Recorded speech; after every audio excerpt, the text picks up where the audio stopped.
So guys, from here on you need to focus some more attention. So we are going to learn about this CPU registers. So CPU contains some memory to store some data for operations.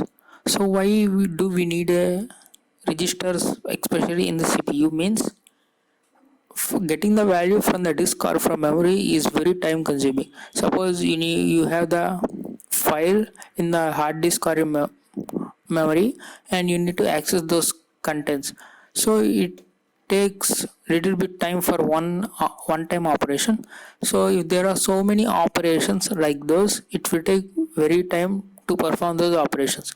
That's why CPU contains some temporary storage locations called CPU registers, and it will store the data in those registers and perform the calculations for that operation. So since these CPU registers are stored inside the CPU, the computations in CPU registers are generally faster. And also these are not permanent memory storages. It means that if you store a value, it won't be for a longer time, because other programs or other instructions of the same program will override the previous data. That's why these are not the permanent memory storages. And now we are going to take a look at this general purpose registers, which we are going to use in the later videos. First one is the EAX register, which stands for Extended Accumulator Register, and the purpose of this register is to use it to calculations return values from the functions. So EAX register is used to calculate like addition, subtraction, and etc. It is used as an operand in those calculations, and it's also used to store the return values from the functions. So if you wrote a function and after that function the return value will be stored in the EAX. So the next register we are going to take a look at is EBX register, which is called base pointer, and it is used to point the starting of an array. Generally this register is used as a base pointer to an array. It points to the starting element of an array, and we loop over it by adding 1 or 2 to this EBX, so that we get every element of an array. And next register is ECX, which stands for count register, and which is used as iterator and loop operations.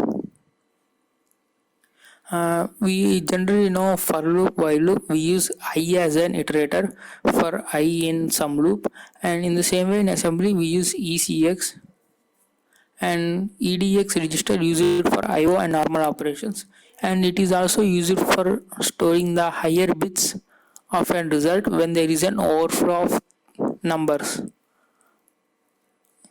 And ESI register, which is source index, and this is used to point the source operand. And EDA register, which stands for destination register, which points to the destination operand. If there is an operation between the source string and the destination string, then ESI points to the source string and EDA points to the destination string. So these are just conventions, so that registers should be used like that. And you can use any register for any purpose. You can use ECX for pointing starting of an array, but in general case we use these conventions, because if any other developer wants to read your code, they will get easily understood in within short time. Otherwise he have to learn what register points to anything or like that. So now we will see the how these registers are, and you can see the each register is 32 bits wide, and we have the EAX, EBX, ECX, EDX, and ESI, EDA, ESP, and EVP. So I will tell the ESP and EVP in the later videos. Now let's take a look at these four, and these four registers can be subdivided into half, so that each 16 bits can be accessed in the program.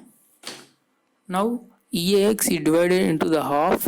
The lower 16 bits can be accessed by using the EAX register, and if we say AX, it represents to the lower 16 bits,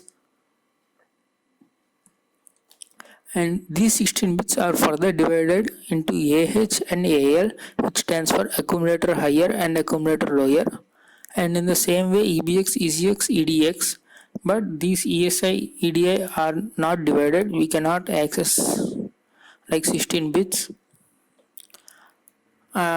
because they will just point, most of the time they will point to the addresses, so that's why they are not divided. And the EX, EBX, ECA, EDX are divided into the half, which are AX, BX, CX, DX, and which are further divided into the AH, AL, BH, BL, CH, CL, and DH and DL. Now we are going to take an overview of these extended flags. These flags are some special flags which are set whenever there is an operation has been occurred.